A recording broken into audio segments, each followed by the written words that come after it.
अब आप शुरू कर सकते हैं। हरे कृष्णा। श्री श्री गौरांग गांधारी का गिरधारी श्री राधा विनोद बिहारी जी की जय। ओम विष्णुपाद अष्टोत्तर शत श्री श्रीमद भक्तिवेदांत माधव गोसाई महाराज की जय। जय नित्यला विष्णु ओम विष्णुपाद अष्टोत्तर शत श्रीमद भक्तिवेदांत नारायण गोसाई महाराज की जय। जय नित्यला विष्णु ओम विष्णुपाद अष्टोत्तर शत श्रीमद भक्ति प्रज्ञान केशव गोसाई महाराज की जय। जय नित्यला विष्णु ओम विष्णुपाद अष्टोत्तर शत श्री श्रीमद भक्तिवेदांत भक्ति सिद्धांत सरस्वती ठाकुर प्रभुपाद की जय। जय नित्यला विष्णु विष्णुपाद अष्टोत्तर शत श्री श्रीमद भक्ति गौर किशोरदास गोसाई महाराज की जय। सच्चिदानंद श्री भक्ति विनोद ठाकुर की जय। वैष्णव सार्वभौम जगन्नाथ दास बाबा जी महाराज की जय। गौड़ीय वेदांताचार्य बलदेव विद्याभूषण प्रभु की जय। विष्णु चक्रवर्ती ठाकुर की जय। नरोत्तम श्रीनिवास श्यामानंद प्रभुत्रय की जय। कृष्णदास कविराज गोस्वामी प्रभु की जय। श्री रूप सनातन भट्ट रघुनाथ श्री जीव गोपाल भट्ट दास रघुनाथ षट गोस्वामी प्रभु की जय। स्वरूप दामोदर राय रामानंद आदि गौर पार्षद वृंद की जय। नामाचार्य हरिदास ठाकुर की जय। प्रेम से कहो श्री कृष्ण चैतन्य प्रभु नित्यानंद श्री अद्वैत गदाधर शिवसदि गौर भक्त वृंद की जय। श्री नवदीप धाम की जय। श्री वृंदावन धाम की जय। श्री पुरुषोत्तम धाम की जय। श्री श्री राधा कृष्ण गोप गोपी गौ गोवर्धन द्वादश गुणात्मक ब्रजमंडल की जय। द्वादश उपवन की जय। श्री राधा कुंड श्याम कुंड गंगा यमुना तुलसी भक्ति देवी की जय। भक्त प्रवर श्री प्रहलाद महाराज की जय। चारों धाम चारों संप्रदाय चारों आचार्य की जय। आकर मठराज श्री चैतन्य मठ की जय। गौड़ीय वेदांत समिति देवानंद गौड़ीय मठ तत्शाखा मठ समूह की जय। हरिनाम संकीर्तन की जय। संवेद भक्त वृंद की जय। ताई गौर प्रेमानंदे हरि हरि बोल। ओम अज्ञानतिमिरान्धस्य ज्ञानाञ्जनशलाकया चक्षुरुन्मिलितं येन तस्मै श्रीगुरवे नमः। वाञ्छाकल्पतरुभ्यश्च कृपा सिन्धुभ्यैव च पतितानां पावनेभ्यो वैष्णवेभ्यो नमो नमः। नमो महावदन्याय कृष्ण प्रेम प्रदायते कृष्णाय कृष्ण चैतन्य नाम्ने गौरत्विषे नमः। हे कृष्ण करुणा सिंधो दीनबंधो जगत्पते राधा कांत नमोस्तुते। तप्त कांचन गौरांगी राधे वृंदावनेश्वरी वृषभानुसुते देवी प्रणमामि हरिप्रिये। वृंदायै तुलसी देव्यै प्रियायै केशवस्य च कृष्ण भक्ति प्रदे देवी सत्यवत्यै नमो नमः। श्री कृष्ण चैतन्य प्रभु नित्यानंद श्री अद्वैत गदाधर शिवसदि गौर भक्त वृंद। हरे कृष्ण कृष्ण कृष्ण हरे हरे हरे राम राम राम हरे हरे। हरे कृष्णा। सर्वप्रथम मैं अपने गुरुपाद पद्म ओम विष्णुपाद अष्टोत्तर शत श्री श्रीमद भक्तिवेदांत माधव गोसाई महाराज के चरण कमलों में अनंत कोटि दंडवत प्रणाम ज्ञापन करता हूँ। हम लोग यहाँ पर गुरु जी के अनुगत्य में उनकी आज्ञा से रूप गोस्वामी के द्वारा जो विरचित श्री उपदेशामृत है उसका हम लोग श्रवण कर रहे हैं। हम लोगों ने पिछले 2 सत्र में उसका प्रथम श्लोक श्रवण किया जिसमें उन्होंने भक्ति के अंदर जो भक्ति में जो बाधक हैं 6 वेग हमारे को उसको उन्होंने कहा कि नियंत्रण करना चाहिए। यदि हमें भक्ति शुद्ध भक्ति में प्रवेश करना है तो उन 6 वेगों को नियंत्रण करने के लिए उन्होंने हमसे कहा जो भक्ति के प्रतिकूल हैं तो इनका त्याग करना चाहिए। ये 6 वेग जो हैं इनको 3 भागों में विभाजित किया गया। शरीर का वेग, मन का वेग और वाणी का वेग। तो सबसे पहले रूप गोस्वामी ने कहा वाचो वेगम, मतलब सबसे पहले वाणी का वेग, उसके बाद उन्होंने कहा मन का वेग और फिर शरीर का वेग। अब शरीर का जो वेग है वो उन्होंने 3 प्रकार का बताया। उदर का वेग, हमारा जिह्वा, उदर और उपस्थ, इन 3 वेग शरीर में आए। और मन में 2 वेग थे। मन का एक तो मन का जो वेग है वो, और दूसरा क्रोध। मन का वेग क्या है? मन के वेग के लिए उन्होंने बताया कि जो हमारा अद्वैत विचार की ओर आकर्षण है, जो हमारी मान्यता है कि हम भगवान में मिलकर एक हो जाएंगे, इस मान्यता के प्रति हमारी प्रीति का होना, यही है मन का वेग। तो ये जो वेग है मन का वेग, इसको कहा कि अद्वैत विचार की ओर हमारे विश्वास और हमारी मान्यता की प्रति प्रीति होना, इसको मन का वेग कहा उन्होंने। और इसके अतिरिक्त अन्य जो कर्मी लोग हैं, अन्य अभिलाषी लोग हैं, उनके प्रति विश्वास करना, ये भी मन का वेग है। और क्रोध के विषय में हम सब जानते हैं। तो बाद में उन्होंने कहा कि जो इन 6 प्रकार के वेगों को सहन कर लेता है वही वास्तव में गोस्वामी कहलाने के लिए योग्य है, क्योंकि गो का अर्थ होता है इंद्रियां और स्वामी का अर्थ है उसका मालिक। तो जब इंद्रियों के हम अपने मालिक हो जाएंगे तभी हम लोग इन 6 प्रकार के जो वेगों को वशीभूत कर सकते हैं। तो जो इनके वेग के वशीभूत नहीं है, जो इनको वश में नहीं कर सकता है, उसको हम गोस्वामी नहीं कह सकते, उसके लिए तो गोदास कहा गया है कि वो माया का दास है, गोदास है। आज फिर हम लोग इसके उपदेशामृत के जो द्वितीय श्लोक है उसमें हम लोग आज प्रवेश करेंगे। तो उपदेश इस प्रकार से है। अत्याहार प्रियासश्च प्रजल्पो नियमाग्रह जनसंगश्च लौल्यंच षड्भिर्भक्तिर्विनिश्यति। यहाँ पर जो है 6 प्रकार के दोष बताए हैं जो भक्ति के अंदर बाधक हैं। हमारी भक्ति नष्ट किस प्रकार से होती है ये यहाँ बताया जा रहा है। हम लोग भक्ति करते हैं लेकिन उसका हमें फल क्यों नहीं मिलता, तो यदि हम इस बात पर ध्यान देंगे, सावधानी रखेंगे, तो हमारी भक्ति का जो हमें अभीष्ट फल मिलना चाहिए वो हमें मिलेगा। तो इसमें भी 3 प्रकार की टीकाएं हैं, जैसे हम लोगों ने पिछले श्लोक में श्रवण किया था। राधा रमण दास जी की टीका है, उसके बाद फिर भक्ति विनोद ठाकुर जी की पीयूष वर्षिणी टीका है और प्रभुपाद जी की अनुवृत्ति है। तो इसमें हम लोग अलग अलग इंडिविजुअली, क्योंकि बहुत सारी चीजें उसमें कॉमन है। हरे कृष्णा प्रभु जी, सबको आवाज आ रही है? Somebody told that आवाज नहीं आ रही है। सबको आवाज आ रही होगी। अच्छा ठीक है प्रभु जी। तो उसमें जो हम लोग इसको इस प्रकार से हम लोग समझेंगे कि सबकी टीकाएं अलग अलग इस पुस्तक में दी हुई हैं, तो उसको अगर हम पढ़ेंगे तो फिर वहां से पुनरावृत्ति हो जाएगी। तो इसीलिए हम लोग तीनों की टीकाओं का एक साथ ही जो सब्सटेंस है हम उसको बारे में डिस्कस करेंगे यहाँ पर। अब भक्ति के जब हम भक्ति करना आरंभ करते हैं तो इन 6 वेगों को कंट्रोल करना तो बहुत मुश्किल है। It is very difficult. 6 वेग जो पहले हम लोग श्रवण कराए हैं प्रारंभिक अवस्था में, तो हम लोग इनको नहीं दमन कर पाते।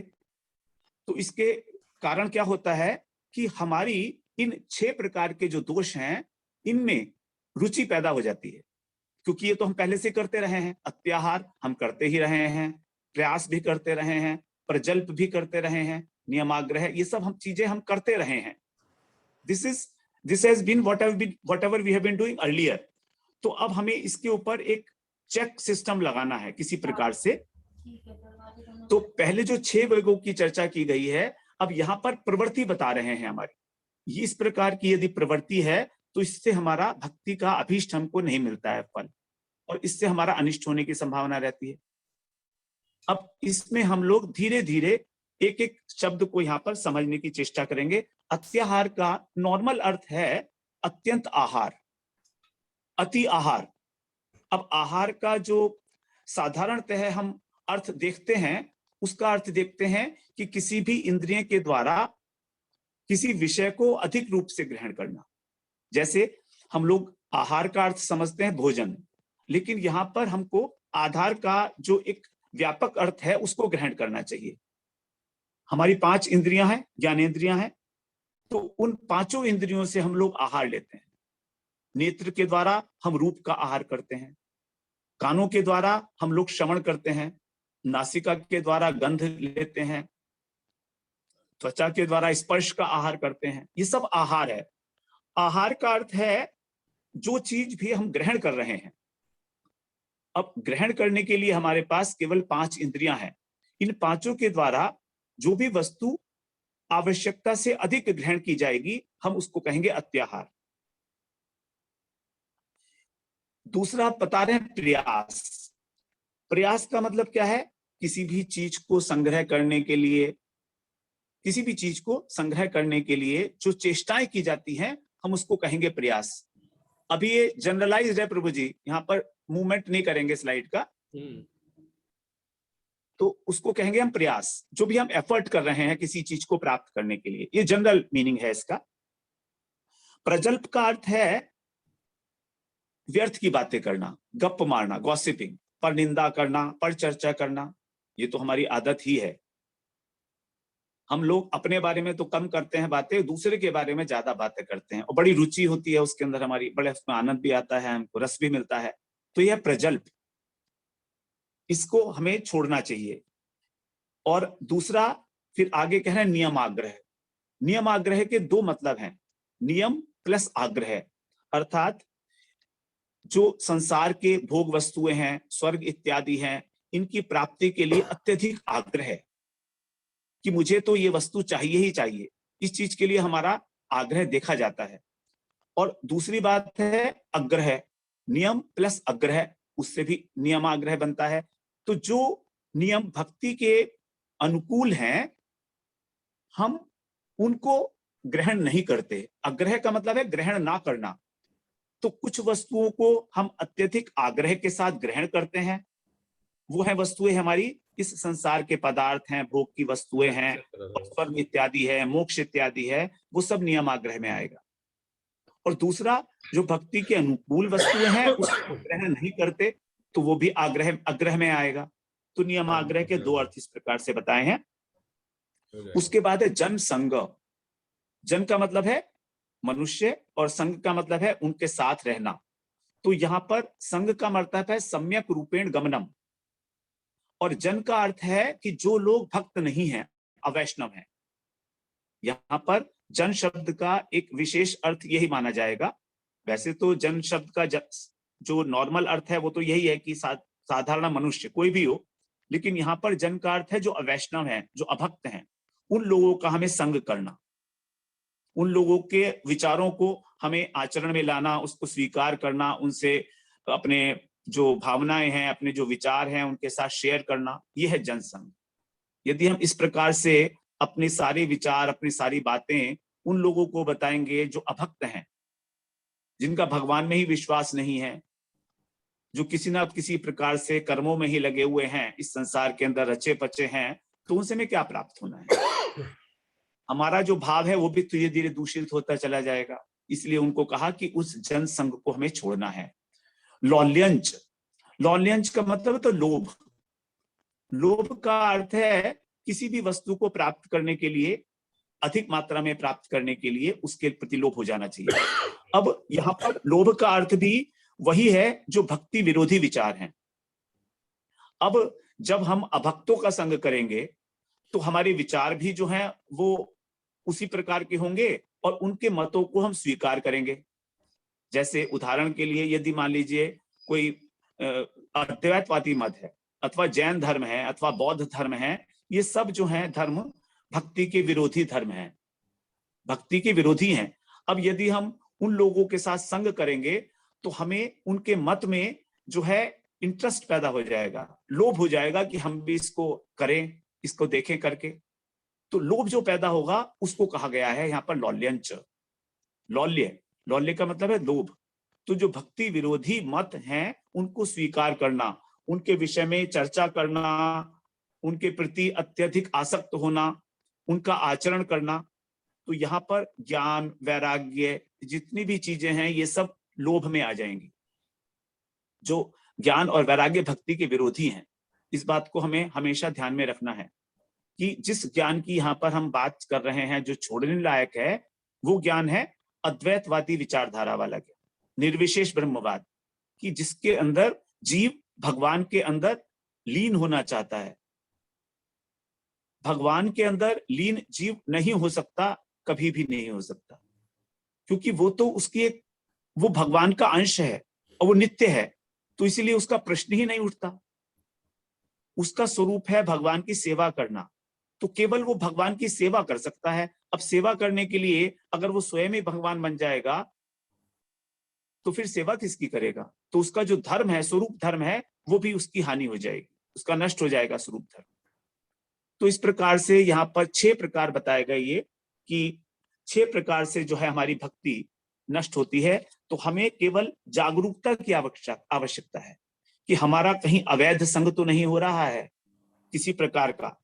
स्त्री का संग, स्त्री संगी का संग, ये सब अवैध संग में आते हैं, जनसंग में आते हैं। तो इस प्रकार से जो 6 ये बाधक दोष हैं, हम लोगों ने इसके लिए ओवरऑल जनरलाइज्ड वे में एक बार चर्चा की। अभी हम लोग बात करेंगे आज अत्याहार के विषय में। अब प्रभु जी अगली स्लाइड मूव कर दीजिए। यहाँ पर जैसे हमने कहा कि अत्याहार का मतलब है अति प्लस आहार, मतलब अत्यधिक आहार किसी भी वस्तु का, किसी भी विषय का। विषय बहुत सारे हैं, 5 ज्ञानेंद्रियों के 5 विषय हैं।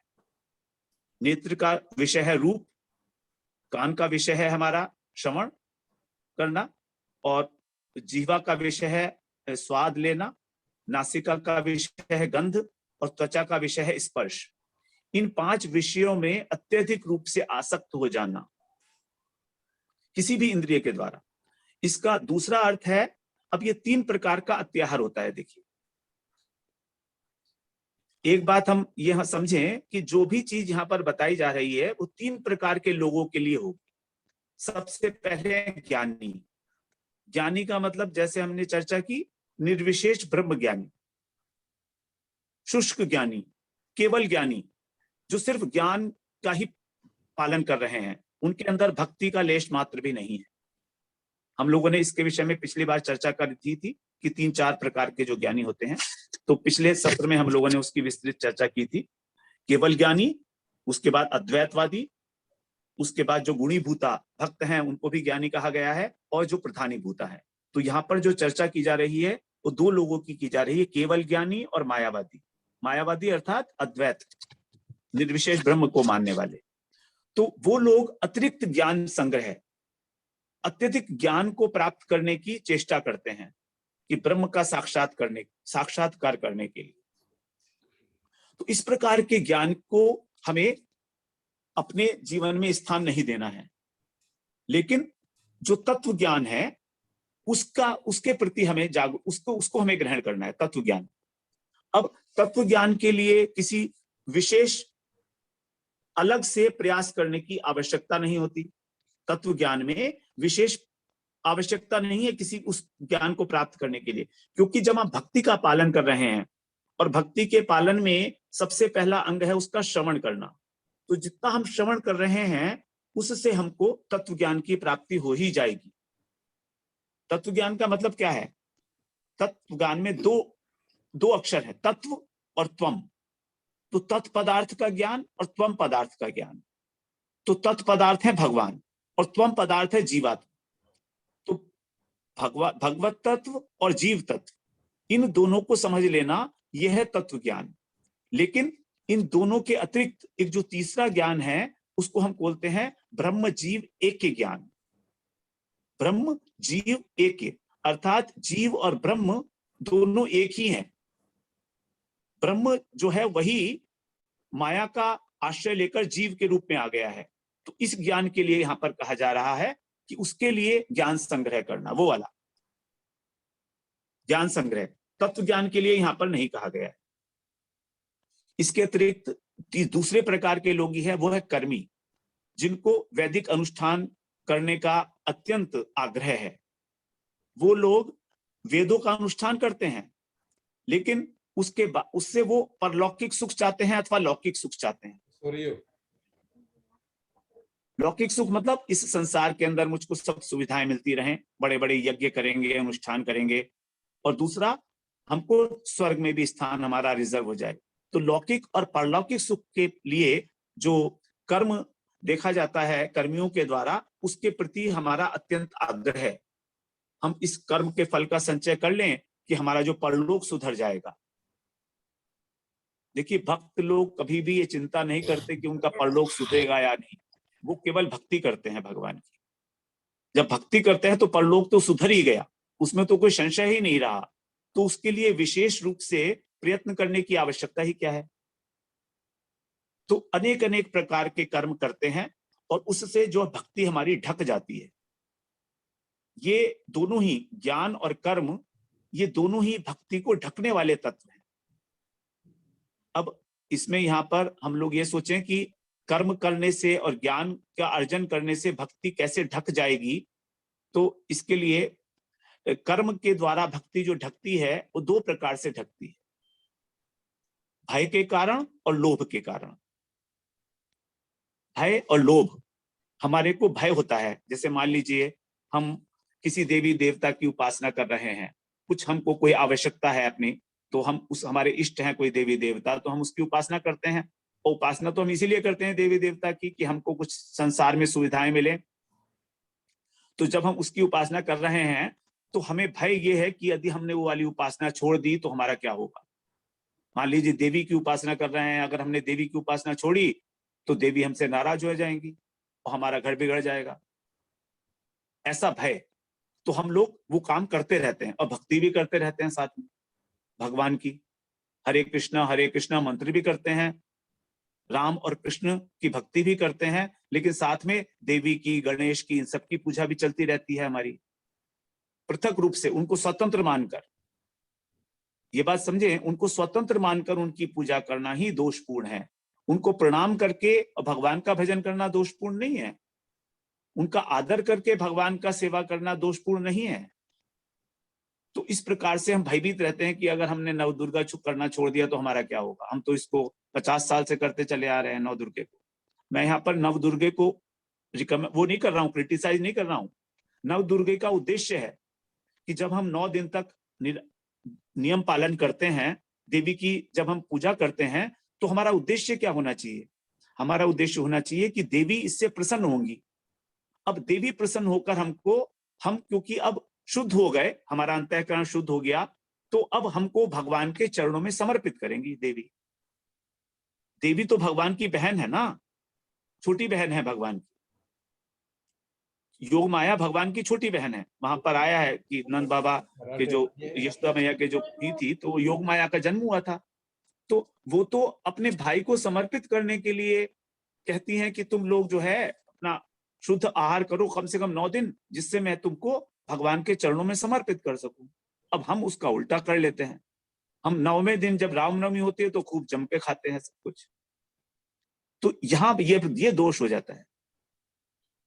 जितने भी भगवान के देवी देवता इत्यादि हैं, वो सब भगवान के आधिकारिक जीव हैं। इस सृष्टि को चलाने के लिए उनको नियुक्त किया गया है, लेकिन भगवान ने उन सब की पूजा को यहाँ पर अविधि पूर्वक कहा है गीता में। यजन्ते अविधि पूर्वकम, वो विधि नहीं है, क्योंकि कर्म तो भगवान, फल तो भगवान ही देंगे, इसीलिए। तो इस प्रकार से भय के कारण हमारा जो भक्ति है वो ढक जाती है। अब दूसरा कारण है लोभ। लोभ का मतलब ये है कि हम भगवान का भजन कर रहे हैं और भगवान का भजन कर रहे हैं और देवी देवताओं का भी भजन कर रहे हैं, साथ में उनको भी अलग से मानते हैं हम। तो सोचते हैं कि चलो भगवान का भजन तो हो ही रहा है, तो देवी देवताओं का भी पूजा होता रहेगा तो क्या हर्ज है, और थोड़ा सा हमारी भक्ति बढ़ेगी इससे। जबकि हम किसी प्रकार से उनसे इस प्रकार की प्रार्थना नहीं करते कि हमारी भक्ति बढ़े, और उनको भगवान से स्वतंत्र मानकर भगवान उनकी पूजा करते हैं तो भी। तो हमारे मन का जो उद्देश्य है वही इंपॉर्टेंट है इन सारी बातों के अंदर, कि किस भाव से हम देवी देवताओं की पूजा कर रहे हैं, किस भाव से कर रहे हैं। यदि हम उनको भगवान के द्वारा नियुक्त आधिकारिक जीव मानकर उनके प्रति आदर बुद्धि रखकर कुछ करते हैं, विशेष जो उनके दिन पड़ते हैं उन दिनों में ही, तब कोई दोष नहीं माना जाएगा। लेकिन यदि स्वतंत्र बुद्धि से उनके प्रति रखकर हम कुछ करते हैं तो नाम अपराध में आता है। तो इस प्रकार से कर्म के द्वारा भक्ति ढक जाती है। और ज्ञान के द्वारा हम लोग चर्चा कर ही चुके हैं कि जो जीव ब्रह्म एक ही ज्ञान है, अर्थात जीव जब माया का बंधन शांत हो जाएगा तो फिर ब्रह्म बन जाएगा, अहम ब्रह्मस्मि, इसके द्वारा भक्ति ढक जाती है। और तीसरे लोग जो है वो अन्याभिलाषी है। अन्याभिलाषी का मतलब है उनको कृष्ण से अतिरिक्त और बहुत सारी वस्तुएं चाहिए संसार के अंदर। तो प्रायः लोग इसी के अंदर आते हैं, अन्याभिलाषी, कि मैं ये भी इकट्ठा करूं, ये भी इकट्ठा करूं, ये भी इकट्ठा करूं, सब अपने परिवार के लिए करते चले जाएंगे, करते चले जाएंगे, ये सब अन्याभिलाषी।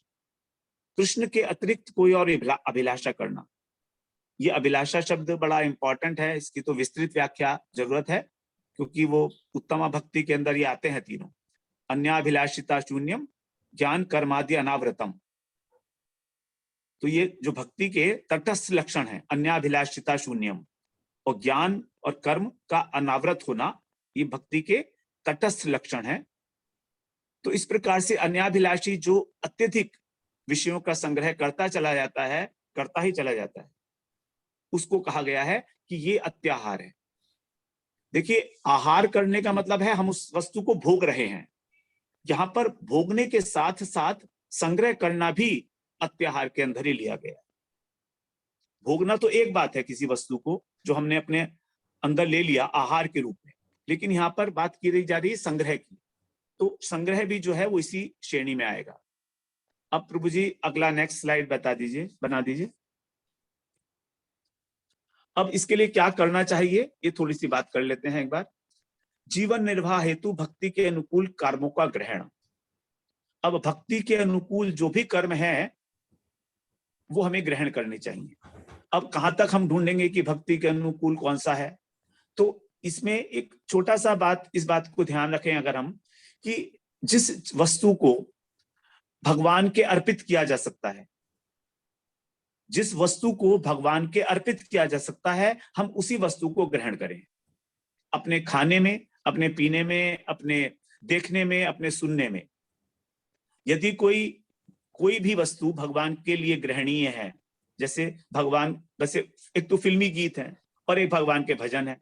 अब भगवान को फिल्मी गीत तो सुनाएंगे नहीं ना, तो फिर क्या है, भगवान को भजन तो सुनाते हैं हम, मंदिर में भजन गाया जाता है तो भजन का हम ग्रहण करेंगे। भगवान को प्याज लहसुन का भोग तो नहीं लगाते हैं हम लोग, नवदुर्गा में भी प्याज और लहसुन नहीं खाते हैं, लेकिन उसको फिर हम लोग यहाँ पर उसका आहार करते हैं। तो जो भगवान के अनुकूल है, भक्ति के अनुकूल है, हम केवल इतना सोचें कि ये वस्तु क्या भगवान को समर्पित की जा सकती है, बस इतना सोचें, और फिर हमारा मन करेगा नहीं हमें इसे ग्रहण नहीं करना है। तो जो अनुकूल नहीं है हम उसे ग्रहण ना करें। इसके अतिरिक्त जो गीता में बताया गया है, जिसके विषय में हमने बात की थी पिछले सत्र में, युक्ताहार विहारस्य युक्त चेष्टस्य कर्मसु युक्त स्वप्नावबोधस्य योगो भवति दुःखः। हमको युक्त आहार करना है। युक्त आहार कैसे, जितना भी आवश्यक है, 6-6 घंटे हम लोग बताए थे कि 6 घंटे का आहार विहार, 6 घंटे की चेष्टाएं कर्म की जो जीवन निर्वाह के लिए हैं, 6 घंटे का सोना और 6 घंटे का जागना। अब यहाँ पर जो जागने का अर्थ हम लोगों ने वहां लिया था अवबोधस्य, अवबोध, क्योंकि जागना तो आहार विहार और कर्म में भी हो रहा है। 18 घंटे 12 घंटे तो हम जाग ही रहे हैं, तो यहाँ पर जो एक्स्ट्रा 6 घंटे दिए गए हैं ये भजन के लिए दिए गए हैं। अवबोधस्य, यहाँ पर जागृत शब्द नहीं है, अवबोध है। अवबोध का अर्थ है होश पूर्वक जागना, भगवान का भजन करते हुए जागना। तो इसके अंदर हम लोग जो है इसको बढ़ा सकते हैं थोड़ा बहुत, अपना निद्रा को कम करके, और कर्म के लिए जो 6 घंटे हैं उसको आहार विहार को कम करके बढ़ा सकते हैं, क्योंकि अत्यधिक आहार विहार करने से हमारा समय भी जाएगा और हमारा धन भी जाएगा, दोनों का व्यय होगा। तो हम लोगों ने इसके विषय में चर्चा कराए हैं। अब सबसे आसान यही है कि जो भी हमने भगवान को अर्पित किया उस वस्तु को हमें ग्रहण करना है। जैसे भगवान का जो प्रसाद है, भोग लगाने के बाद हमें उसे ग्रहण करना है, पत्र डालकर अच्छी प्रकार से भगवान को भोग लगा के, और उसको ग्रहण करते हुए हम भोग बुद्धि ना रखें, उसमें बहुत अधिक उसमें खुश होते हुए, प्रसन्न होते हुए उसको ना ग्रहण करें। ऐसा सोचें कि जब भगवान को ये दिया जा रहा था, भगवान को जब भोग लगा था, तो भगवान को कैसा लगा होगा ये। अब मान लीजिए खीर बनी है, तो बहुत अच्छी खीर बनी है, बहुत टेस्टी खीर बनी है, ठीक है, तो हमारे मन में ये प्रसन्नता होनी चाहिए कि चलो आज देखो खीर कितनी अच्छी बनी है, भगवान को भी बहुत अच्छी लगी होगी। तो अगर मान लीजिए नमक कम पड़ा है तो सोचे हाय आज तो ठाकुर जी को कष्ट हुआ होगा, नमक कम रह गया। तो इस प्रकार का एक मन में विचार रखते हुए कि ठाकुर जी को ये कैसा लगा होगा जो मैंने भगवान को अर्पित किया, इस बात को थोड़ा सा मन में ले आए और कृष्ण के नाम का मन ही मन उच्चारण करें। कम से कम, बहुत कम से कम बोले खाना खाते हुए, जो भी है, और कृष्ण के नाम का मन में उच्चारण करते रहें, महामंत्र करें अर्थात राधा कृष्ण करें, कुछ भी भगवान के नाम का मन में। भूल जाएंगे बीच में, कोई बात नहीं, आ जाए वापस, दोबारा आ जाए, और परिमित मात्रा में करें। अधिक भोजन से हमको आलस्य भी बढ़ता है, प्रमाद भी बढ़ता है। और हमारी ये जो एक इच्छा है कि मैं विषयों का भोग करूंगा, अहम वृत्ति जो है हमारी कि मैं हूं ना, मैं डिजर्व करता हूं कि मैं इस वस्तु का भोग करूं, ये जो मेंटेलिटी है, इस बात से हम लोग छुट्टी पाए। हम लोग कई बार अपना अधिकार जताते हैं किसी भी भोग के ऊपर कि मेरा हक है कि मैंने अपने पैसे से खा रहा हूं मैं। इस प्रकार की जो मेंटेलिटी है ये हमारे हृदय को दूषित करती है। तो इसलिए इस मेंटेलिटी को कम करके और साधारण तरीके से सरलता पूर्वक शांत चित्त होकर हम यदि भगवान का प्रसाद ग्रहण करते हैं तो हमारी जो भोग बुद्धि है संसार के विषयों में वो धीरे धीरे कम होगी ही होगी, इसमें कोई संदेह नहीं है। आप एक हफ्ते तक इस बात को ट्राई करके देखिए, केवल ट्राई करिए, आप बस करिएगा मत, आगे मत करिएगा, सोच लीजिए आगे नहीं करेंगे। 2 दिन के लिए ट्राई करके देखिए आपको कितना रस आएगा। आपके अंदर अंतःकरण में स्वतः आपके अंदर एक अनुभव होगा कि आपका हृदय किस प्रकार प्रसन्न हो रहा है। और खाते हुए हमको कभी भी प्रसन्न चित्त से ही ग्रहण करना चाहिए जो भी है। कभी कोई खराब बनी है चीज तो भी उसमें जलाने की कोई आवश्यकता नहीं, ये सब अत्याहार में आएगा। क्योंकि उससे हमारी जो रुचियां हैं, जो हमारा राग द्वेष है भोजन के प्रति, भोजन अथवा किसी और भी विषय वस्तु के प्रति, वो दृढ़ होता चला जाएगा और हम इस संसार में और उलझ जाएंगे। आप समझ रहे हैं मेरी बात? हमारे हृदय के अंदर जो चित्त में राग द्वेष बैठे हुए हैं, अनंत जन्मों के संग्रहित हैं, वो हजारों जन्मों से।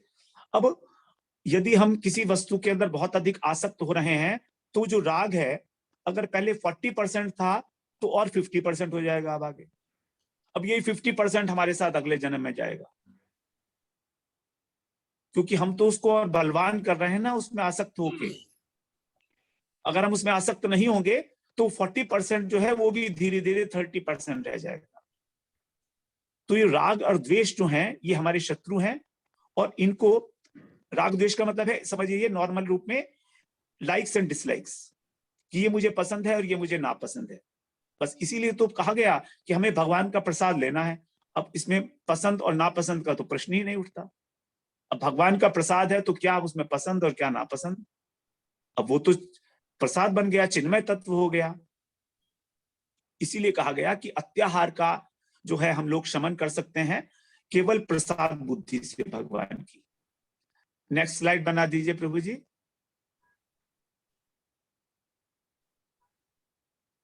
दूसरा, उत्तम भोजन और वस्तुओं के लिए हम कोई विशेष यत्न ना करें, अल्प प्रयास से जो प्राप्त हो जाए उसको अर्पण करें भगवान को।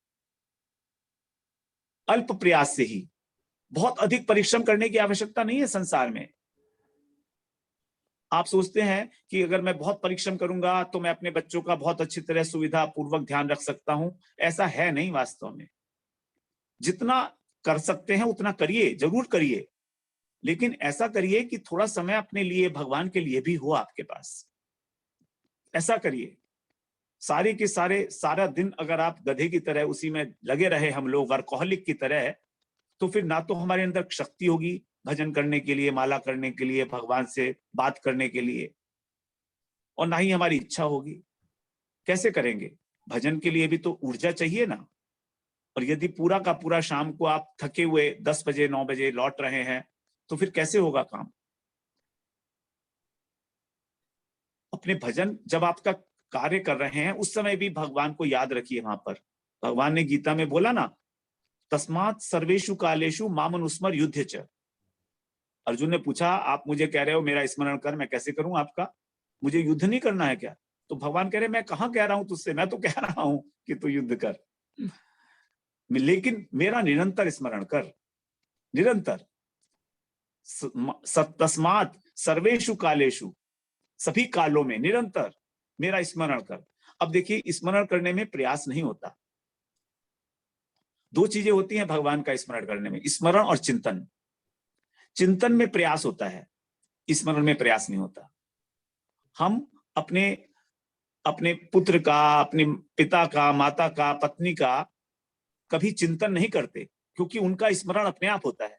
हम चाहे ऑफिस में हो, चाहे हम कहीं बाहर गए हों, चाहे उनसे बहुत दूर हों, तो भी उनका स्मरण होता है ना, ऑटोमेटिक होता है। हम जानबूझकर आंख बंद करके थोड़ा ना बैठते हैं, आंख बंद करके देखा कि हाँ मेरे पिताजी हैं, ऐसे हैं, वो इस प्रकार के हैं, आंख बंद करके तो हम नहीं करते उनका चिंतन। तो स्मरण अपने आप होता है स्वतः, और चिंतन करना पड़ता है। तो इसीलिए गीता में भगवान ने पहले कहा चिंतन, कि तुम पहले मेरा चिंतन करो, बुद्धिपूर्वक, आंख बंद करके, प्रयास पूर्वक। प्रयास करना पड़ेगा चिंतन करने के लिए भगवान का। प्रयास, भगवान का चिंतन होगा कैसे? जब भगवान की बातें सुनेंगे हम, जब भगवान की चर्चाएं सुनेंगे, जब भगवान के विषय में हम लोग जानेंगे, उनकी महिमा को, उनका स्वरूप को, कि कैसे हैं उनके गुण, कैसे हैं उनका रूप, तब हम जो है कभी उनका चिंतन हमारे हृदय में आएगा, करेंगे, हम लीला चिंतन करेंगे भगवान का। तो सुनते सुनते ही हमारा चिंतन हो रहा है ऑटोमेटिक, और यदि वो चिंतन धीरे धीरे बढ़ता जाएगा तो वही स्मरण हो जाएगा। तो इसीलिए भगवान का स्मरण करते हुए युद्ध भी कर, चौ का अर्थ है भी, युद्ध भी कर, क्योंकि आवश्यकता से अधिक आहार और संग्रह से हम लोगों का परमार्थ बिगड़ता है। परमार्थ इसीलिए बिगड़ता है कि हमारा हृदय अशुद्ध हो जाता है, राग और द्वेष हमारे और प्रगाढ़ हो जाते हैं,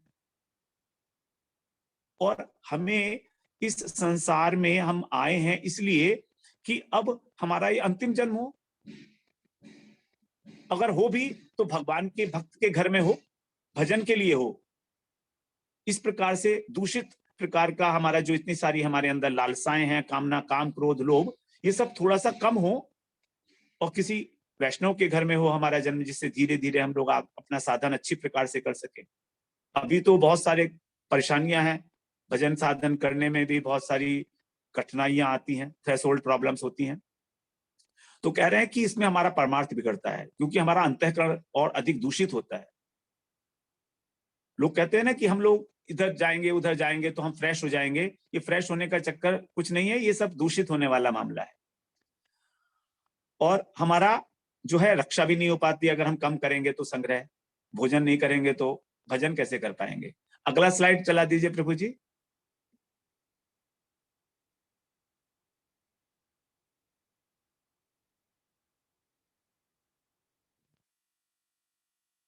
दूसरी चीज है प्रयास। यहाँ पर प्रयास में कई सारे प्रकार के प्रयास बताए हैं यहाँ पर पुस्तक में। ज्ञान प्रयास, कर्म प्रयास, योग प्रयास, मुक्ति प्रयास, संसार प्रयास, मान प्रतिष्ठा का प्रयास, असत्संग का प्रयास। ये सभी प्रयास जो नामाश्रित साधक है, जो भगवान का भजन कर रहा है, जो अनन्य भाव से भगवान का भजन करना चाहता है, उसके लिए विरोधी तत्व है। ज्ञान का प्रयास हम लोग बात किए कि किस प्रकार से ज्ञान, अधिक ज्ञान जो है हमको केवल पांडित्य में और अभिमान में ही डुबोता है। जो ज्ञान हमने अपने आप पुस्तक पढ़ के प्राप्त किया है, बिना गुरु के और बिना वैष्णवों के अनुगत्य के, वो हमेशा अभिमान बढ़ाता है, हमेशा ऐसा ही होता है उसमें। इसी प्रकार से कर्म का प्रयास है, अनेक अनेक प्रकार के उद्योग, आज एक फैक्ट्री है, फिर दूसरी है, फिर तीसरी है, बस जीवन इसी में कट गया। अंत में क्या मिला सब जानते हैं। जितने भी इतने बड़े बड़े करोड़पति हुए हैं वो भी तो खाली हाथ ही गए हैं। अलेक्जेंडर द ग्रेट, उसने कहा था कि जब मैं मरूंगा तो मेरे दोनों हाथ बाहर निकाल देना, जिससे कि लोग देखें कि देखो अलेक्जेंडर द ग्रेट खाली हाथ जा रहा है, empty handed he is going, he is not taking anything, so people will learn from that. ये कर्म प्रयास है। और योग, अष्टांग योग जो हम लोग उसके अंदर लगे रहते हैं आजकल, इसमें कोई योग की मैं निंदा नहीं कर रहा हूं, शारीरिक स्वास्थ्य तक ये ठीक है, इसको हम योग नहीं कह सकते, क्योंकि भगवान से तो किसी प्रकार का योग कराता नहीं है वो, भगवान की उपासना में तो हमें लेके जाता नहीं है। मुक्ति के लिए प्रयास, भगवान में मर्ज हो जाना, एक हो जाएंगे हम भगवान से। संसार के अंदर मान प्रतिष्ठा इत्यादि सांसारिक कार्यों में लगे रहना। और कर्म प्रयास का मतलब है जो वेद विहित कर्म है, और संसार प्रयास का मतलब है कि हम अपने काम्य कर्मों के लिए, अपनी इच्छाओं को पूरा करने के लिए संसार में जो अनेक अनेक प्रकार की उद्योग करते हैं। तो कर्म प्रयास का मतलब हो गया केवल जो वैदिक कर्म है, यज्ञ अनुष्ठान इत्यादि करना, वो आएंगे कर्म प्रयास में। और असत्संग का प्रयास जो है, इसके लिए भी हम लोग प्रयास करते हैं। देखिए असत्संग, सत्संग के लिए तो प्रयास करना चाहिए कि हमको सत्संग मिले, लेकिन हम उल्टा करते हैं। ये उल्टा क्या है? उल्टा क्या? व्यर्थ का संग। कोई मान लीजिए हमारा मित्र नहीं है, तो हम ऐसे मित्र ढूंढते हैं कि कोई हमारा मित्र बन जाए जिससे हमारा टाइम पास हो जाए, जिससे हमारा टाइम पास हो जाए, गॉसिपिंग कर लें हम उससे, थोड़ी देर के लिए फ्रेश हो जाएंगे हम उससे। तो जो गॉसिपिंग करना है, जो टेलीविजन्स हैं, जो मूवीज हैं, जो मोबाइल्स हैं हमारे हाथ में, लगातार हम उसी में लगे रहते हैं, ये सब असत्संग है, उल्टा संग है ये। यदि मोबाइल का उपयोग भजन के लिए हो रहा है तो ठीक है, लेकिन केवल अपने टाइम पास के लिए यदि मोबाइल हम लोग प्रयोग कर रहे हैं फ्रेश होने के लिए, तो ये सब, इसका कोई रेलेवेंस नहीं है। और ये असत्संग का जो प्रयास है ये बहुत ज्यादा देखा जाता है। ना तो हम लोग ज्ञान, ना कर्म, ना योग, ये सब नहीं करते मुक्ति उक्ति, ये चार चीजें तो हम लोग करते नहीं है। बाद की जो तीनों चीजें हैं, संसार प्रयास, मान प्रतिष्ठा प्रयास और असत्संग का प्रयास, ये हमारे जीवन में देखा जाता है। अधिकतर संसार प्रयास मतलब काम्य कर्म, जो भी हमारी इच्छाएं हैं उन सबको पूरा करने के लिए अलग अलग प्रकार के उल्टा सीधा झूठ बोलना, कपट करना, धोखा देना लोगों को कि किसी तरीके से मुझको ये सामान मिल जाए, है ना, उपलब्धि करनी है मुझे, मान प्रतिष्ठा, मेरा सम्मान बना रहे, झूठी प्रतिष्ठा है। ये सब बेकार की बातें हैं, मान प्रतिष्ठा इत्यादि। हम सबको पता है ये मान प्रतिष्ठा का कोई रेलेवेंस नहीं है, केवल अहंकार को बढ़ाती है ये। भजन के विपरीत है बिल्कुल मान प्रतिष्ठा। भक्त तो इतने दीनहीन होते हैं, और असत्संग इसके लिए हम लोग करते ही हैं। अगला स्लाइड बना दीजिए प्रभु जी।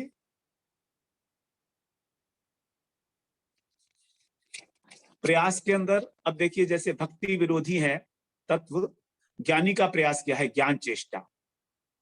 यहाँ पर ज्ञान चेष्टा में एक श्लोक आता है, ये मंत्र है, उपनिषद का मंत्र है, नायमात्मा प्रवचनेन लभ्यो न मेधया न बहुना श्रुतेन यमेवैष वृणुते तेन लभ्यस् तस्यैष आत्मा विवृणुते तनुम स्वाम। ये बड़ा इंपॉर्टेंट श्लोक है हमारा, इसका हम अर्थ अच्छी तरह से समझ लेंगे। ना अयम आत्मा प्रवचनेन लभ्यो, न माने नहीं, अयम माने यह, आत्मा माने परमात्मा, भगवान। ये जो भगवान है ये प्रवचन करने से प्राप्त नहीं होते, क्योंकि जिसके पास भी थोड़ी बहुत बुद्धि है वो प्रवचन तो बहुत बड़े बड़े करता है, बहुत बड़ी बड़ी भीड़ इकट्ठी कर सकता है, हजारों लाखों में लोग फॉलो करते हैं उसको। ना अयम आत्मा प्रवचनेन लभ्यो, प्रवचन से नहीं प्राप्त हो, बिल्कुल क्लियर। न मेधया, और हम सोचें बहुत बुद्धिमान है तो हमें प्राप्त हो जाएगा, नहीं होगा। न बहुना श्रुतेन है, और बहुत अधिक श्रवण करने से भी नहीं होगा। अब यहां पर श्रुतेन है, बहुना श्रुतेन है, तो मेरे को जब मैं पढ़ा इसको तो मेरे को तो समझ में नहीं आया इसका अर्थ क्या है बहुना श्रुतेन।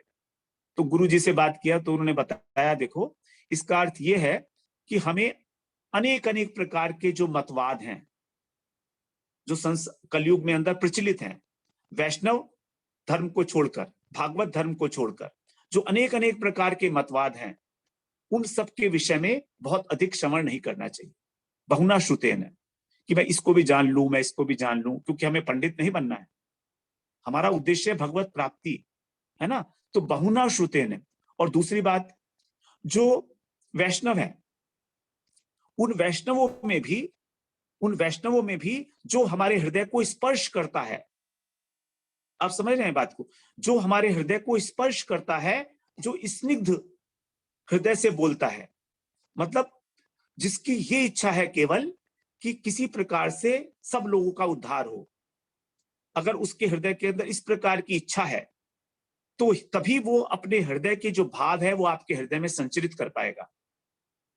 और जो किसी मान प्रतिष्ठा के लिए बोल रहा है तो वैष्णव, तिलकधारी, कंठीधारी, सब कुछ है, लेकिन वो अपनी मान प्रतिष्ठा के लिए बोल रहा है, तो उसको सुनने से हानि ही होगी, वैष्णव होते हुए भी। तो we have to be very selective. और ये बात आपको जब आप सुनते हैं तो निष्पक्ष रूप से जब आप इस बात को सुनेंगे तो आपको अपने आप समझ में आ जाएगा कि कौन सा किस उद्देश्य से बोल रहा है वक्ता। न बहुना श्रुतेन। तो अलग अलग प्रकार के वक्ताओं को अलग, आजकल तो मोबाइल है, अब मोबाइल में तो पता नहीं कितने सारे यूट्यूब के ऊपर और इधर उधर सब आ रहे हैं, अनेक अनेक प्रकार के हैं। और कहीं गीता, कहीं भागवत, कहीं भजन, कहीं कुछ हो रहा है, कहीं कुछ हो रहा है, programs. There is a variety of programs, so many people are there. तो किसको सुने और किसको ना सुने? बड़ी सिंपल सी बात, जो हमारे हृदय को स्पर्श करता है, जिसको सुनने के बाद हमारे जीवन में कुछ संशोधन होता है, हमें उसी को ही सुनना है। और बहुत अधिक नहीं सुनना है, बहुत अधिक नहीं सुनना है, क्योंकि जब तक सुनकर उस पर आचरण ना किया जाए, मनन ना किया जाए, उस सुनने का कोई फायदा नहीं है। अब कुछ लोग तो रिकॉर्ड भी बनाते हैं कि मैंने श्रीमद् भागवत सप्ताह जो है आज तक 50 अटेंड कर ली है। आप देखिए ना, सुबह को अटेंड करते हैं, फिर शाम को किसी दूसरे वक्ता की भागवत सप्ताह अटेंड करते हैं। छोड़ते ही नहीं है कोई भागवत सप्ताह, वृंदावन में तो होती रहती है। तो जहां जहां हो रही है सब जगह जा जाकर बैठते हैं वो। मैं भी शुरू में ऐसे किया, लेकिन मेरे को समझ आया नहीं, ऐसे तो बिल्कुल होगा नहीं, बात बनेगी नहीं। इस तरह से तो कुछ भी समझ में नहीं आने वाला है लॉन्ग टर्म। तो I became very selective in it, है ना। तो जब एक बार सेलेक्टिव हो गए, तो उस व्यक्ति के प्रति जहां हमारी श्रद्धा है, हम उसके प्रति अगर सुनेंगे, तब हमारा कल्याण होने वाला। न बहुना श्रुतेन यमेवैष वृणुते तेन लभ्य। और जिस व्यक्ति को भी यमेवैष, उन्होंने चुन लिया है, वृणुते, जिसको भी भगवान ने चुना है, वही व्यक्ति, उसी के आगे भगवान जो है अपने स्वरूप को प्रकाशित करते हैं। अब यहां पर दोनों बातें हैं, वो जीवात्मा भगवान का वर्ण करता है और भगवान तब उसका वर्ण करते हैं। यदि हमने भगवान को स्वीकार नहीं किया अपने जीवन में, तो भगवान हमें क्यों स्वीकार करेंगे? आप सोचिए ना। इन जनरल तो भगवान ने सबको ही स्वीकार किया हुआ है, क्योंकि सब भगवान की संतान है। लेकिन हम उनको स्वीकार नहीं करते, उनको मानते नहीं है, उनके भजन नहीं करते हैं, उनकी आज्ञा का पालन नहीं करते हैं, तो फिर हम पे वो कृपा कैसे होगी? तो हम पे कृपा तभी होगी जब हमारी ओर से कुछ स्टार्ट होगा, जब हम भगवान की ओर एक कदम चलेंगे, जब हम उनका वर्ण करेंगे, तब वो हमारा वर्ण करेंगे। तो यमेवैष वृणुते तेन लभ्य, उसी को प्राप्त होते हैं जिसका वो वर्ण करते हैं। और वो वर्ण कब करेंगे? जब हम उनका वर्ण करेंगे। तो हम तो उनका करेंगे वर्ण एक बार वृणुते, लेकिन वो करेंगे विवृणुते। विवृणुते मतलब विशेष रूप से हमारा वर्णन करेंगे कि हाँ, ये मेरा ही भक्त है। विशेष रूप से हमारे अंदर जो उनकी आह्लादिनी शक्ति है, जो उनकी संवित शक्ति है, उसका निक्षेप करेंगे गुरु जी के माध्यम से। विवृणुते, विशेष रूप से हमारा चयन करेंगे। तो पहले हमें अपनी लाइफ में भगवान को उस प्रायोरिटी पर ले जाना है। वृणुते का मतलब है वर्ण करना, चयन करना, सिलेक्शन, प्रायोरिटीज। तो if we put the God at the topmost priority, then the God will put us at a supermost priority. विवृणुते, आप समझ लीजिए इस बात को। विवृणुते का मतलब है विशेष रूप से चयन करना। भगवान जानते हैं कि किस व्यक्ति को मुझे किस प्रकार से आगे बढ़ाना है। He is very clear about it. सर्वज्ञ हैं, वो सब जानते हैं, अंतर्यामी है। तो इसलिए we have to put the God at the highest level. And then next कह रहे हैं कि जो लोग ज्ञान का प्रयास करते हैं, जिसकी हमने बात की, निर्विशेष ब्रह्म ज्ञान, तो गीता में भगवान कह रहे हैं क्लेशो अधिकतरस्तेषाम अव्यक्तासक्त चेतसाम अव्यक्ता ही गतिर दुखम देहवद्भिर अवाप्यते। हम लोग जो देहाभिमानी हैं, हम आज अपने शरीर को केवल ये मानते हैं कि हमारी आत्मा नहीं है, हम तो देही हैं, शरीर है। अब जो देहविद्भिर हैं, देहाभिमानी जीव है, उनके लिए उस निर्विशेष ब्रह्म को ध्यान करना अत्यंत कष्टपूर्ण है। अधिकतर, क्लेश अधिकतर है, मतलब कंपैरेटिव डिग्री है। भगवान का ध्यान करना है आसान है। भगवान वंशी धारण किए हुए हैं, भगवान ब्रज में हैं, गौचारण कर रहे हैं, ये ध्यान आसान है। भगवान के रूप का पूरा वर्णन है, ब्रह्म के रूप का तो कहीं वर्णन नहीं है, तो उसका ध्यान कैसे करेंगे? तो उसके ऊपर, अव्यक्त सत्ता के ऊपर अपने चित्त को लगा देना, उसके प्रति आसक्त हो जाना, it is very very difficult thing. और हो भी गया तो हमको जो प्राप्त होना है मोक्ष, वो भी तो दुख ही दुख है। उस मोक्ष जो सिद्धि लोक है, जहां पर जाते हैं बड़े बड़े ज्ञानी लोग, निर्विशेष ब्रह्म ज्ञानी, वो भी वहां पर भी दुख ही दुख है। फिर ब्रह्मा जी अपनी स्तुति में कह रहे हैं 10वें स्कंद के 14वें अध्याय में, ज्ञान प्रयासमुदुपास्य नमन्त एव जीवन्ति सन्मुखरितां भवदीय वार्तां स्थाने स्थिता श्रुतिगतां तनुवांग मनोभिर् ये प्रायशो जित जीतोप्यसितैस्त्रिलोक्याम्। जो लोग ज्ञान के प्रयास को छोड़कर, जो लोग इस प्रकार के ज्ञान का प्रयास नहीं करते, जो ऊपर बात की, उसको छोड़कर नमंत एवं नम्र स्वभाव से नमस्कार करके सन्मुख रिताम भवदीय वार्ताम, सत्पुरुषों के मुख से जो भवदीय वार्ता है, भवदीय का मतलब भगवान, भगवदीय वार्ता, भगवान की वार्ता। तो आपकी भगवान, एक्चुअली यहाँ ब्रह्मा जी कृष्ण की स्तुति करते हुए कह रहे हैं ना, तो यहाँ भवदीय कहा, भवदीय माने आपकी। तो जो आपकी वार्ताओं को श्रवण करते हैं, कैसे करते हैं? सन्मुख रिताम, सतमुख, मतलब यहाँ सन्मुख का मतलब सामने नहीं है, सन्मुख का मतलब है साधु के मुख से, साधु के मुख से निकली हुई जो आपकी वार्ताओं को श्रवण करके जीवन धारण करते हैं, जीवंती, अर्थात आपकी कथा उनका जीवन है।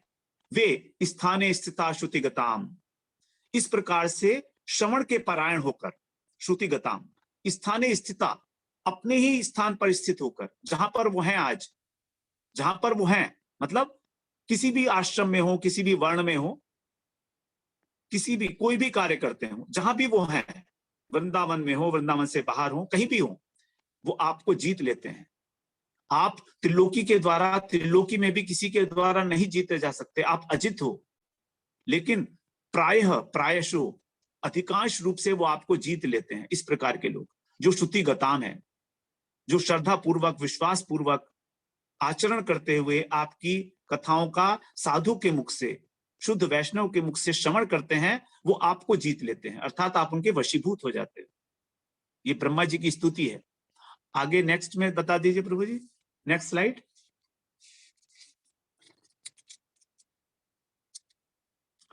उसी प्रकार से कर्म के लिए कह रहे हैं कि यदि हमारा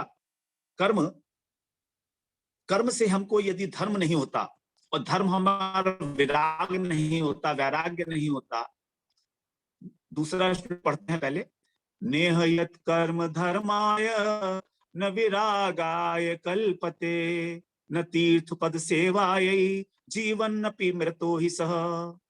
जिस कर्म का रिजल्ट धर्म नहीं है, धार्मिक अनुष्ठान, और उस धर्म से वैराग्य उत्पन्न नहीं होता, संसार से विरक्ति नहीं होती, और उस वैराग्य से भगवान की सेवा करने की इच्छा पैदा नहीं होती। तीर्थ पद का मतलब भगवान, वो व्यक्ति तो वास्तव में जीता हुआ भी मुर्दे के समान, जीवन अपि मृतो ही सह। और यदि वो अपने धर्म का पालन कर रहा है, स्वधर्म का पालन कर रहा है, धर्म है स्वानुष्ठित है पुंसाम, जो अपने धर्म का बहुत अच्छी तरह पालन कर रहा है, विश्वक्सेन कथासु यह, लेकिन भगवान की कथाओं में उसको, और भगवान की कथाएं सुन रहा है, न उत्पादयेत यदि रतिम, यदि भगवान से प्रेम नहीं हो रहा है, श्रम एवं केवलम, केवल श्रम ही श्रम है वो। यहां पर बड़ा स्पष्ट है, हम लोग भागवत सुनते हैं लेकिन हमें भगवान से तो प्रेम हो नहीं रहा है, तो यदि नहीं हो रहा है तो केवल श्रम है। तो इसका मतलब है कहीं दोष है हमारे श्रवण में, हम ठीक प्रकार श्रवण ही नहीं कर रहे हैं, श्रद्धा पूर्वक श्रवण ही नहीं कर रहे हैं। यदि करेंगे तो प्रेम होगा,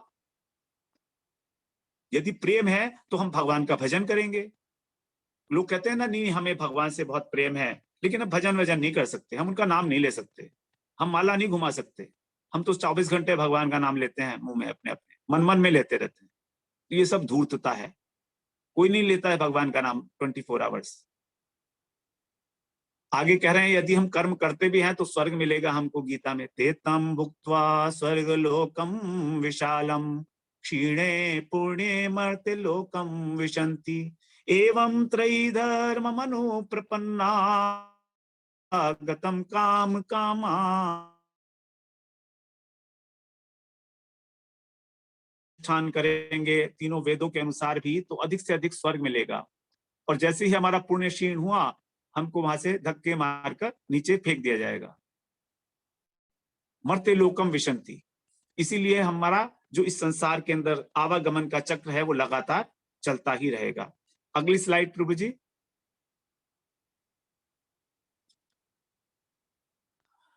अब अन्याभिलाषी जो हैं, जो इसके अतिरिक्त कार्य करते हैं, जो वैदिक अनुष्ठान और ज्ञान का प्रयास ना करके जो इस धन संपत्ति परिवार मान प्रतिष्ठा के लिए प्रयत्न करते हैं, तो उसके लिए भगवान ने कहा है, निंदा की है भगवान ने उसकी। दूरेण ही वरम कर्म बुद्धि योगा धनंजय बुद्धौ शरणम अन्विच्छ कृपणा फल हेतु। जो अपने कर्म के फल का हेतु बनने वाले हैं, हेतु का मतलब है कारण, मतलब उसका फल भोगना चाहते हैं, वे कृपण हैं। कृपणा फल हेतु है। कृपण का मतलब क्या है? कृपण का मतलब नॉर्मल होता है कंजूस। कंजूस क्यों बताया उनको? क्योंकि उनको जो शरीर दिया गया है भगवत भजन के लिए, उसका उपयोग नहीं कर रहे हैं ठीक प्रकार से। कंजूस आदमी क्या करता है? अपने धन संपत्ति को तिजोरी में डाल देता है, उसका उपयोग नहीं करता। यही तो करता है कंजूस। धन संपत्ति उसकी तिजोरी में पड़ी रहती है। उसी प्रकार से भगवान ने हमें ये शरीर रूपी धन दिया, मनुष्य योनि। इस धन का हम भगवान का भजन करने में उपयोग कर नहीं रहे हैं और इसको वेस्ट कर रहे हैं, तो इसलिए उनको कृपण कह दिया गया। याज्ञवल्क्य जी ने गार्गी जी से कहा था कि जो लोग मनुष्य योनि प्राप्त करके भी उस अच्युत भगवान के भजन से अनभिज्ञ रह जाते हैं, नहीं करते हैं, वही कृपण है संसार के अंदर। तो ये जो कर्म है अवरम, अवरम का मतलब है बहुत निकृष्ट है। इसलिए तुम क्या करो? बुद्धि योगा धनंजय, हे धनंजय तुम बुद्धि योग का आश्रय लो। यहाँ पर बुद्धि योग का अर्थ है भक्ति। यहाँ पर बुद्धि योग का अर्थ ज्ञान योग नहीं है। अर्जुन को यही कंफ्यूजन हुआ था, तभी उन्होंने तीसरे अध्याय में प्रश्न पूछा था भगवान से। फिर भगवान ने स्वयं ही कहा है कि ना तो मैं वेद के अध्ययन से मिलता हूं, ना तप से, ना दान से, और ना पूजन करने से, अनुष्ठान करने से। शक्य एवं विधो दृष्टुम दृष्टवान असि माम यथा। इन चीजों से मैं दिखाई नहीं देता हूं। ये सब करने से मेरी प्राप्ति नहीं होती है। लेकिन मेरी प्राप्ति कैसे होती है? भक्त्या माम अभिजानाति। भक्ति के द्वारा जो है, भक्त मुझे जानता है, भक्ति के द्वारा, केवल भक्ति के द्वारा। तो अब क्या करना है हमको? भक्ति के लिए संबंध ज्ञान में प्रयास की आवश्यकता नहीं है। ये जो तत्व ज्ञान की हमने बात की, इसके लिए कोई प्रयास की आवश्यकता नहीं है। हमारा भगवान से क्या संबंध है, इसके लिए केवल श्रवण ही काफी है। कोई ध्यान करने की आवश्यकता नहीं है, सांस रोकने की आवश्यकता नहीं है। केवल इतना जानना कि हमारे जो पिता हैं भगवान, हम हमारे अंशी हैं, वो हम उन्हीं से उत्पन्न हुए हैं। बस जैसे पुत्र को सहज संबंध है पिता का, ऐसे ही हमारा भगवान के साथ सहज संबंध है। फिर भक्ति के अनुकूल कर्म जो है वो प्रयास नहीं कह सकते उसे। जैसे सत्संग इत्यादि करना है तो हम तीर्थ यात्रा मतलब धाम में जाते हैं, वृंदावन इत्यादि, तो वो प्रयास नहीं कहा जाएगा। क्योंकि भक्ति जो है आत्मा की वृत्ति है, हमारी आत्मा की, हमारी अपनी वस्तु है। और अपनी वस्तु को पुनः प्राप्त करने के लिए जिसको हम भूल गए थे, प्रयास नहीं कहा जाएगा। जैसे मेरा पर्स कहीं खो गया और मैं अगर उसे ढूंढ रहा हूं, तो वो तो मेरा स्वाभाविक है, धर्म है मेरा कि भाई मेरा पर्स था तो मैं ढूंढ रहा हूं। तो वो किसी प्रकार की भी उसके अंदर प्रयास नहीं है, ना मुझे उसे थकान होती है। जो अपनी वस्तु को, अपनी वस्तु का पालन करने में, उसकी रक्षा करने में हमें कहाँ थकान होती है? प्रयास नहीं कह सकते उसको। प्रयास का मतलब है जहां हम लोग थक जाते हैं, प्रयत्न पूर्वक आयास करना। और हरि गुरु वैष्णव की सेवा भी प्रयास नहीं है। एकादशी का व्रत भी तप नहीं है। भूखे रहते हैं हम लोग, लेकिन क्यों रहते हैं? भगवान की प्रसन्नता के लिए रहते हैं, जिससे हमारा भक्ति जो है बढ़े आगे। नेक्स्ट स्लाइड प्रभु जी। क्या करना चाहिए? वैराग्य का प्रयास करना अनावश्यक है, ये कहा है प्रभुपाद जी ने। विशेष रूप से वैराग्य का प्रयास करना कि मैं इस चीज को छोड़ दूं, मैं इस चीज को छोड़ दूं, ये बेकार की बात है। वासुदेवे भगवती भक्ति योग है प्रयोजित, जनयति आशु वैराग्यम ज्ञानं चेयत अहेतुकम। जनयति है ये गलत, जय शब्द नहीं आया यहाँ पर। जनयति, जनयति आशु वैराग्यम ज्ञानं च अहेतुकम। जब भगवान के प्रति भक्ति हो जाती है तो वैराग्य और ज्ञान ये दोनों ही हमारे अंदर अपने आप आ जाते हैं। हम जैसे भागवत में जानते हैं कि भक्ति के पुत्र हैं ये ज्ञान और वैराग्य। तो जहां माँ होगी वहां तो बच्चे जाएंगे ही ना, ज्ञान और वैराग्य, ये पीछे रह ही नहीं सकते। तो फिर इसके लिए अलग से प्रयास क्यों करने का है? इसके लिए किसी प्रकार का कोई भी प्रयास करने की आवश्यकता नहीं होती है। और दूसरी बात, भक्ति आत्मा की वृत्ति है, जैसा हम लोगों ने अभी श्रवण किया। हमारी आत्मा का स्वरूपभूत गुण है भक्ति करना, सेवा करना, क्योंकि वो अंश है, क्योंकि वो अणु परिमाण में है और भगवान विभु हैं। तो अणु का कर्तव्य है, अणु की स्वाभाविक चेष्टा है भगवान की सेवा करना। ये भक्ति स्वाभाविक चेष्टा है हमारी, इसलिए इसको प्रयास नहीं कहा गया है। और इसके करने से तीनों बातें एक साथ हो जाती हैं: संबंध ज्ञान का उदय, भक्ति का पोषण और संसार से वैराग्य। भक्ति भी बढ़ेगी, भक्ति बढ़ने करने से धीरे धीरे। भक्ति कैसे बढ़ती है? भक्ति करने से ही भक्ति बढ़ती है। भक्त्या संजायता भक्तिया, भक्ति से ही भक्ति उत्पन्न होती है। अर्थात साधन भक्ति से भाव भक्ति होती है और भाव भक्ति ही प्रगाढ़ होकर प्रेम भक्ति में कन्वर्ट हो जाती है। तो इसलिए भक्ति से ही भक्ति होती है। ज्ञान से और कर्म से भक्ति नहीं होती है, योग से भक्ति नहीं होती है। तो यहां पर साधन और साध्य दोनों एक हैं भक्ति मार्ग में। और संबंध ज्ञान का उदय होगा हमारा, भगवान से हमारा क्या संबंध है। भक्ति का मतलब है भक्ति के अंग पालन करना। श्रवण है कीर्तनम विष्णु स्मरणम पाद सेवनम अर्चनम वंदनम दास्यम सख्यम आत्मनिवेदनम। नवधा भक्ति, श्रवण करना भगवान का, कीर्तन करना, चिंतन करना भगवान का। इस प्रकार से जो भक्ति का फल है वो अपने आप ही हमको मिलने लगता है ज्ञान और वैराग्य के रूप में। आगे देखिए प्रभु जी, जैसे हम भोजन करते हैं, जब तो भोजन करते हैं तो हमारी क्षुधा निवृत्ति भी होती है, हमारी तुष्टि भी होती है, हमारी पुष्टि भी होती है। हमें खुशी भी मिलती है, आनंद भी मिलता है और हमारा जो भूख है वो भी नष्ट हो जाती है। और हमें तुष्टि पुष्टि पोषण भी होता है शरीर का। उसी प्रकार से भक्ति के द्वारा तीन चीजें होती हैं। भगवान का भजन करते हुए हमें विश्वास और उत्कंठा पूर्वक कृपा की प्रतीक्षा करनी है। भगवान की कृपा की प्रतीक्षा मात्र करनी है, केवल उत्कंठा पूर्वक कि बस अब तो मेरे पर कृपा होने ही वाली है, अब कृपा होने ही वाली है। Any moment it can happen. स्वतंत्र है भगवान की भक्ति, it can happen any moment, any time. निरपेक्ष है बिल्कुल। भगवान की मर्जी कब रीच जाए हमारे ऊपर, पता नहीं हमारा कौन सा भाव उनको अच्छा लगने लगे। Suddenly it can happen, suddenly it can happen to us. तो भगवान का भजन करते हुए हमेशा विश्वास रखो, कृपा पर विश्वास, अटूट विश्वास। आशा बंध समुत्कंठा, नाम गाने सदा रुचि। आशा में बंध रहो भगवान के प्रति कि आज बस हम पे कृपा होनी ही है, अनुभूति होनी ही है, कुछ ना कुछ चाहे थोड़ी सी ही हो। और उत्कंठा पूर्वक जब हमारा इस प्रकार का मन होगा, उत्कंठा होगी, प्रतीक्षा करेंगे जब हम भगवान की कृपा की, तो भगवान भी सोचेंगे ना कुछ कि भाई ये तो बिल्कुल विश्वास है इसको तो कि कृपा होनी ही है, तो चलो इसके ऊपर कृपा कर ही देते हैं। तो इस समय में एक दृष्टांत भी है, उसमें समय लगेगा। यहां पर कह रहे हैं मय्यासक्त मना पार्थ योगम युज्यन मदाश्रय। मुझ में आसक्त होकर मेरा आश्रय लेकर तुम मेरे योग में लगे रहो। तो यहां हम लोगों ने श्लोक इसलिए दिया कि तुम मेरे योग में लगे रहो, भक्ति योग में। बस आशा करो, होगा और अवश्य होगा। सबके साथ हुआ है, इतने बड़े बड़े प्रमाण हैं, हमारे गुरुजी ने कहा, हमारे शास्त्रों ने कहा, तो why not it will happen to us. तो केवल हमें एक ही बात याद रखनी चाहिए कि हमारा उद्देश्य भगवत प्रेम की प्राप्ति है। This is the very very important thing. जीवन का उद्देश्य ही हमें उस मार्ग पर प्रवृत्त करता है। 3-4 चीजें हैं क्रमशः: पदार्थ, क्रिया, भाव और उद्देश्य। ये उत्तरोत्तर जो है एक दूसरे से अधिक बलवान है। पदार्थ, क्रिया, भाव और उद्देश्य। पदार्थ, जब भगवान को हम कोई वस्तु अर्पण करते हैं, वो ठीक है, अच्छी बात है, भगवान को अच्छा है अर्पण करना। क्रिया, करने का भाव, अर्पण करने का भाव जब किया जाता है, और भाव, उसके पीछे भाव क्या है, क्या क्यों हम अर्पण कर रहे हैं भगवान को, ये इंपॉर्टेंट है। और उसका उद्देश्य क्या है, व्हाट इज द रीजन, भगवान की प्रसन्नता। तो जब उद्देश्य की सबसे अधिक प्रधानता है, पदार्थ और क्रिया उद्देश्य के आगे गौण हो जाते हैं। तो इस प्रकार से ये लास्ट स्लाइड है ना प्रभु जी, बस ये हमारी लास्ट स्लाइड है।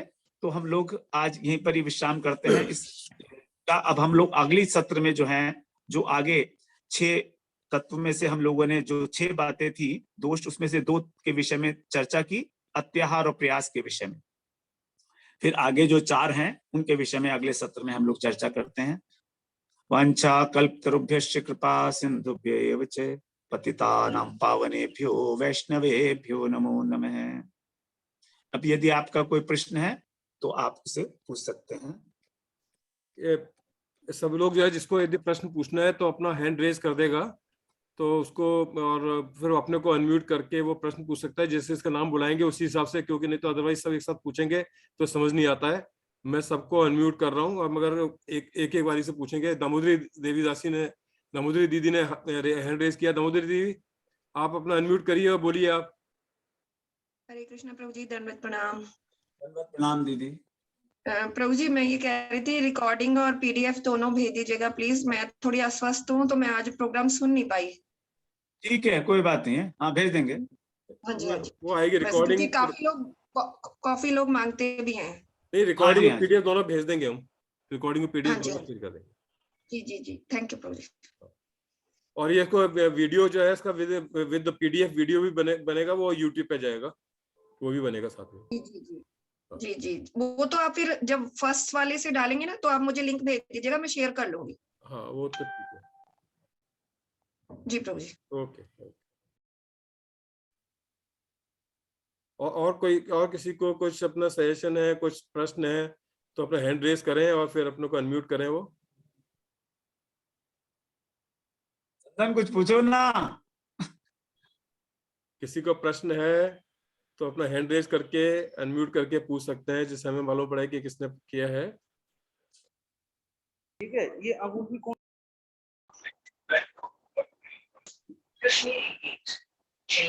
ये हरे हरे हरे कृष्ण दास, हरे कृष्ण प्रभु ने हैंड रेज किया है, वो पूछे आपने को अनम्यूट करके। हाँ प्रभु जी, राधे राधे प्रभु जी।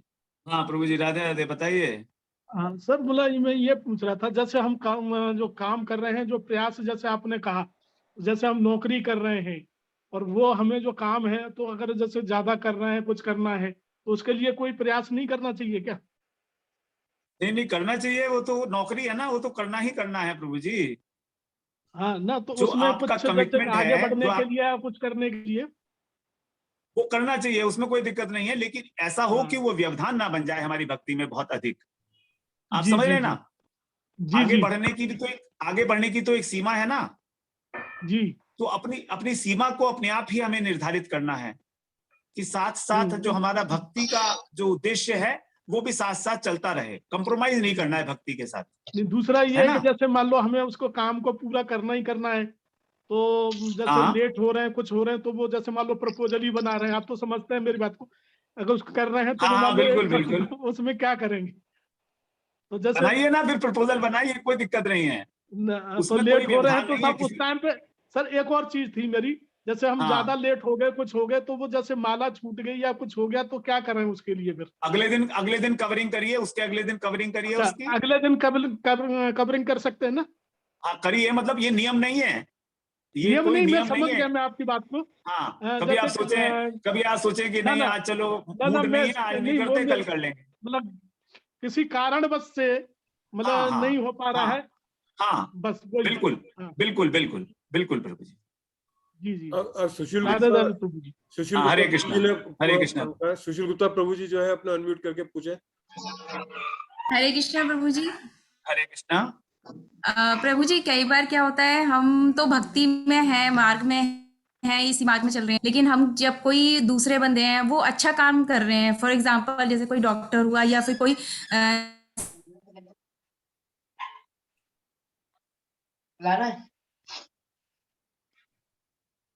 बोलिए, जी आपकी आवाज रुक गई है। बर्तन उठा दो सारे, चलो खाने के बर्तन। क्या जरूरत है, यही भगवान की पूजा है, तो इसका क्या आंसर हम दे पाएंगे? नहीं, जो अपने काम में कहते हैं कि यही भगवान की पूजा है, ये बहुत भटके हुए जीव हैं। भगवान की पूजा वो तभी पूजा होती है जब उस भाव के साथ भगवान को समर्पित की जाएगी, प्रसन्नता के भगवान के लिए होगी। केवल ये मात्र ये कह देना कि मैं 24 घंटे में से 18 घंटे 20 घंटे काम करता हूं, है ना, और यही मेरी तो वर्क इज वर्शिप, है ना। तो इस बात को हम लोग जो है 18वें अध्याय में श्रवण करेंगे, जब वहां पर भगवान ने बताया है कि कौन सी कर्म जो है वो भगवान की पूजा है। तो हर एक कर्म जो है उसको भगवान की पूजा नहीं कही जा सकती। आप समझ रहे हैं ना, ये तो एक हमारा बहाना मात्र है कि वर्क इज वर्शिप। सबसे ज्यादा जो दुरुपयोग हुआ है इस वाक्य का हुआ है, वर्क इज वर्शिप। तो इस बात को, वर्क इज वर्शिप को हम लोग 18वां अध्याय में बहुत डिटेल में समझेंगे आगे, तभी हम लोग उसके वहां पर आप श्रवण कर लेना उसको। भगवान की प्रसन्नता के लिए किया गया कार्य, और वो भी वह कार्य जिससे किसी प्रकार का किसी को भी कोई हानि ना हो। तो इसमें जैसे मैंने बताया उद्देश्य ही प्रधान है हमारा, और उन्होंने तो इस प्रकार का कोई उद्देश्य रखा नहीं है कि हम भगवान की प्रसन्नता के लिए कार्य कर रहे हैं, इसलिए हम उसको वर्शिप नहीं कह सकते। अब जो है लेकिन प्रभु जी अगर इसमें, सॉरी, लेकिन बोलिए, प्रभु जी बोलिए। अगर इसमें, हाँ, इसमें अगर प्रभु जी यूं कहते हैं कि देखो हमारा ये कर्तव्य भगवान ने ही तो दिया है, तो भगवान ने दिया है, हम वही कार्य कर रहे हैं, तो उस चीज में हम कुछ कह नहीं पाते कि क्या है। तो मेन हमारा क्या रहा कि जो कार्य भगवान की प्रसन्नता के लिए किया जाए वही श्रेष्ठ माने जाएगा।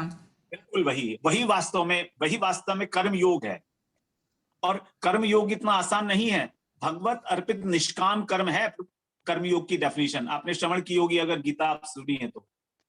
अब आप समझ लीजिए, भगवत अर्पित निष्काम कर्म, अपनी किसी भी प्रकार की उसमें कोई कामना नहीं है, लेश मात्र भी, तब उसको भगवान को अर्पण करना, वो है कर्मयोग। और कर्मयोग से भी भगवान की प्राप्ति नहीं होती है।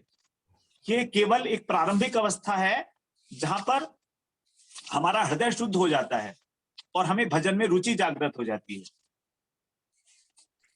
18वें अध्याय का 46वां श्लोक आप जरूर सुनिएगा आगे जब हम इसकी चर्चा करेंगे कुछ दिनों बाद। जी प्रभु जी, थैंक यू प्रभु जी। अब जो है अमृता राठौर जी जो है वो अपना प्रश्न करें, अपने को अनम्यूट करके। जी प्रभु जी, हरे कृष्णा, दंडवत प्रणाम। दंडवत प्रणाम।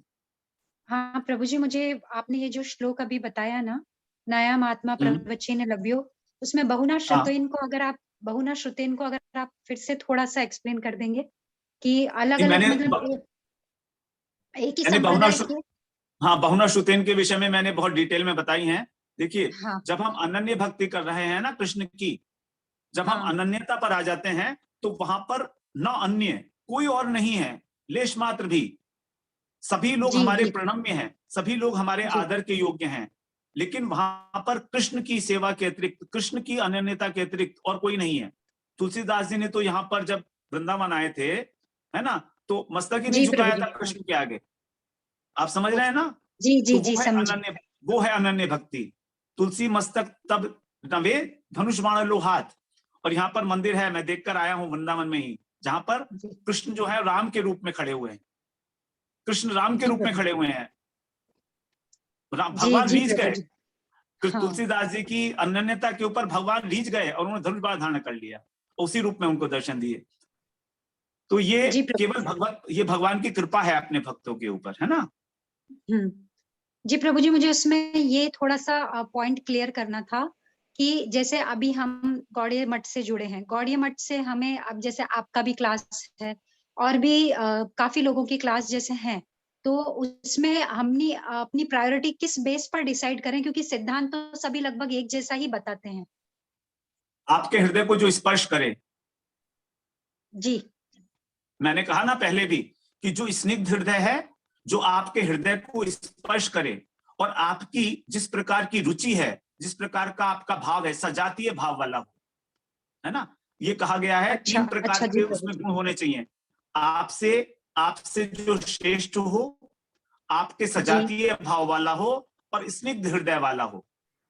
जो स्निग्ध हृदय वाला होगा उसी के हृदय से, उसकी हृदय के भाव आपके अंदर आ जाएंगे, सुनते सुनते आ जाएंगे।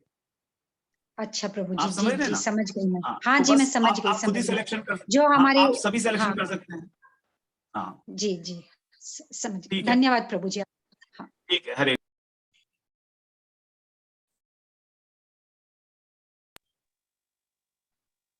और किसी का कोई प्रश्न हो तो वो पूछ सकते हैं हैंड रेज करके। प्रभु जी अभी और किसी का तो हैंड रेज नहीं है।